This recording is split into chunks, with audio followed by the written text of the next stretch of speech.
Bonjour à tous, nous allons passer en revue les différentes pages de votre cours de trigonométrie. Donc sur la première page, vous avez tout ce qui concerne le triangle rectangle. Ce sont des propriétés que vous avez vues en troisième année.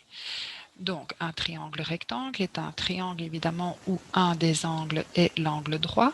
Donc ici, il s'appelle alpha et les deux autres angles, on les a nommés par les lettres grecques gamma et bêta.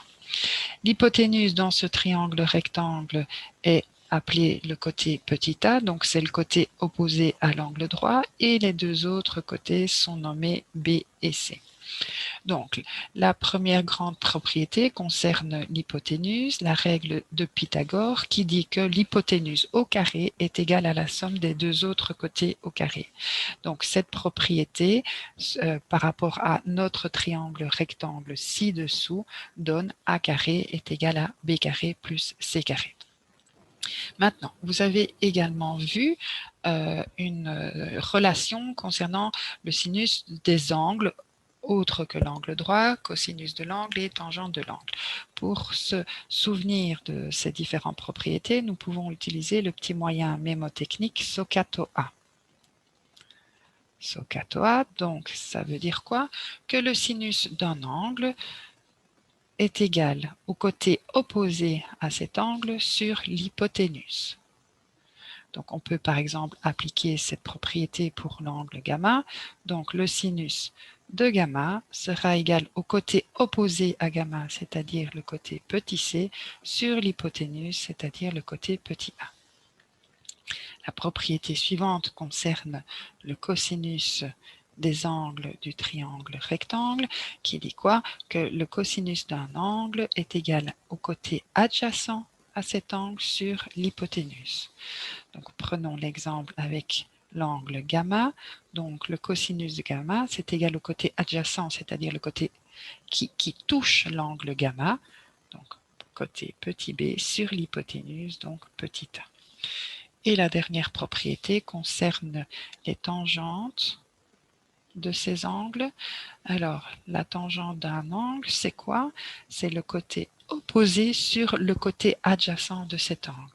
Donc pour gamma, ça donnera la tangente de gamma, ce sera égal au côté opposé à gamma, c'est-à-dire petit c, sur le côté adjacent à gamma, c'est-à-dire le côté petit b.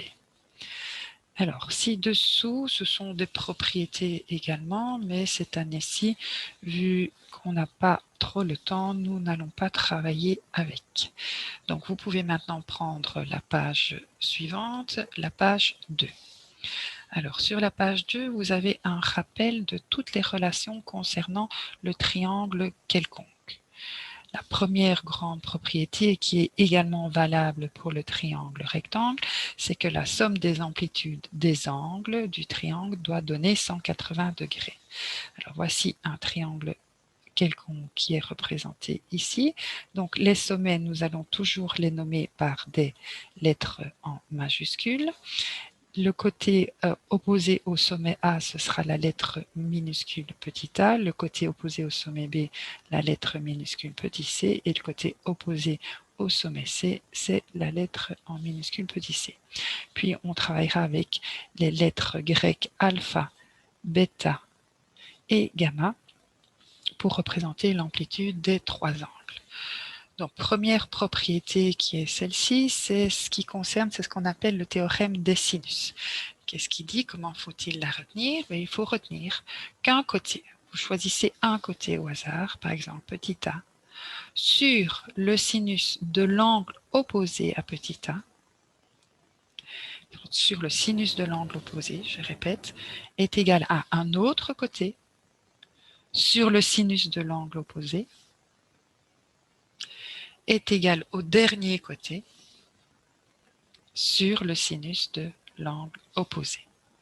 Ça, c'est la propriété, c'est ce qu'on appelle le théorème des sinus. Après vient le théorème des cosinus. Le théorème des cosinus, c'est ce qu'on appelle aussi Pythagore généralisé. Pourquoi? Parce que la propriété commence comme Pythagore et donc je vais voir uniquement, vous expliquer uniquement la première avec A carré, mais les suivantes avec B carré et C carré, ce sera également la même chose. Donc pourquoi c'est comme le début de Pythagore? Parce que on dit qu'un côté élevé au carré est égal à la somme des deux autres côtés élevés au carré. Donc ça c'est le début comme Pythagore, mais cette fois-ci, il faudra soustraire quoi? 2 fois donc le double produit des deux côtés qui coincent l'angle alpha. L'angle alpha étant l'angle opposé au côté A. Donc, je reprends A carré, ce sera égal à B carré plus C carré, moins le double produit des deux côtés B et C, fois le cosinus de l'angle coincé entre ces deux côtés B et C. Alors, reprenons peut-être quand même pour la propriété suivante. Je vais faire avec B carré. Donc, B carré est égal, donc un côté est égal à la somme des deux autres côtés au carré. Donc, B carré est égal à A carré plus C carré, moins le double produit des deux côtés A et C, fois le cosinus de l'angle coincé entre ces deux côtés A et C. Voilà, j'espère que vous avez compris. Alors, attention que de ces formules, il faut aussi pouvoir les transformer. Donc, travaillons avec la première. Mais si je veux calculer le côté A en utilisant cette formule, qu'est-ce qu'il faudra que je fasse? Il faudra que je prenne la racine carrée de tout ce qu'il y avait à droite, donc faire racine carrée de B carré plus C carré moins 2 fois B fois C fois cosinus alpha. Maintenant, si je veux trouver l'angle alpha au départ de cette formule, je ne fais pas le détail, mais voici la formule. Donc, il faudra calculer cos moins 1 de quoi? Cos moins 1 de B carré plus C carré moins A carré sur 2 fois B fois C fois cosinus alpha.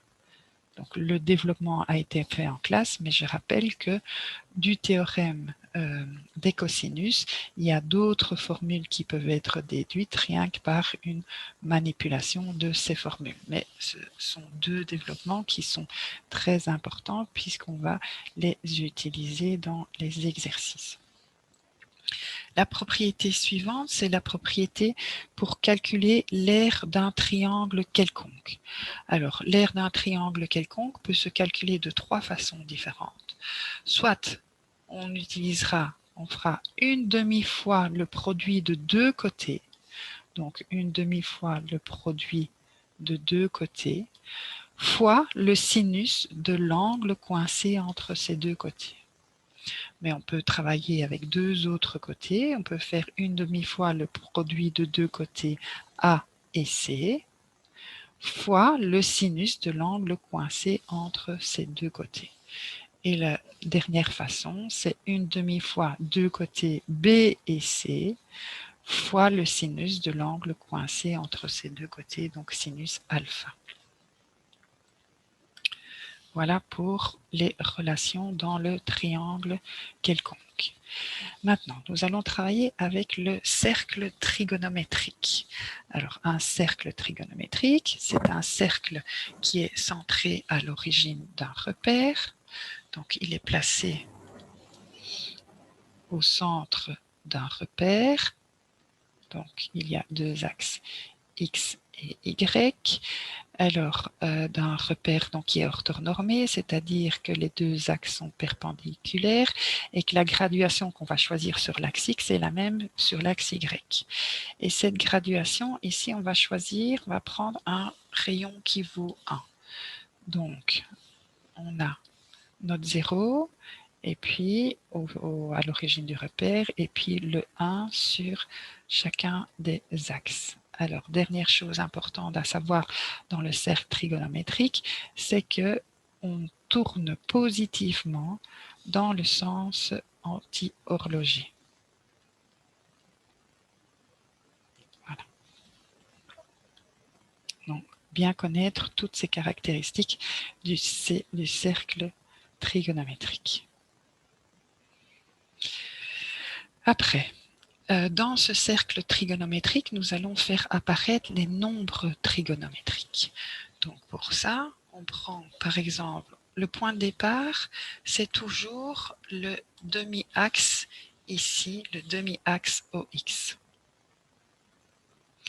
Donc on part donc de ce demi-axe et on trace un angle orienté qui est alpha. Alors cet angle orienté détermine la position d'un point A sur le cercle trigonométrique. Le point A, comme il est dans un repère orthonormé, il a une abscisse et une ordonnée. L'abscisse du point A, c'est en fait le cosinus de l'angle alpha.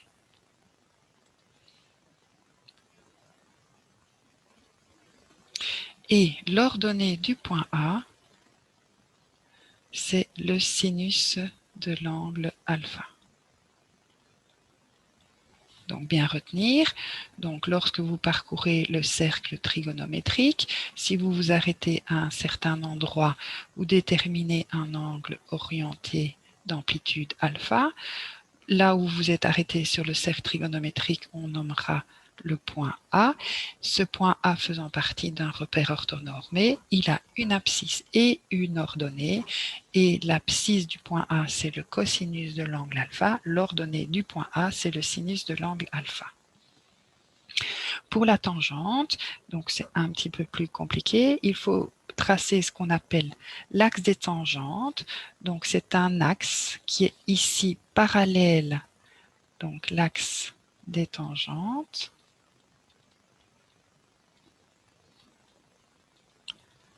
C'est un axe qui est parallèle à l'axe Y, qui aura la même graduation que l'axe Y. Donc si on est au niveau 1 ici, sur l'axe Y, on sera au niveau, sur l'axe des tangentes, on sera également au niveau 1. Et pour obtenir sur le cercle trigonométrique la tangente d'un angle, donc je repars de mon point A, qu'est-ce qu'il faut faire? Il faut prolonger le rayon jusqu'à obtenir une intersection avec l'axe des tangentes. On a alors un point B et la tangente de l'angle alpha, c'est en fait l'ordonnée de ce point-là. Alors, en règle générale, je ne note pas ça sur l'axe Y, mais je laisse bien ça ici au niveau de l'axe des tangentes. Donc voilà.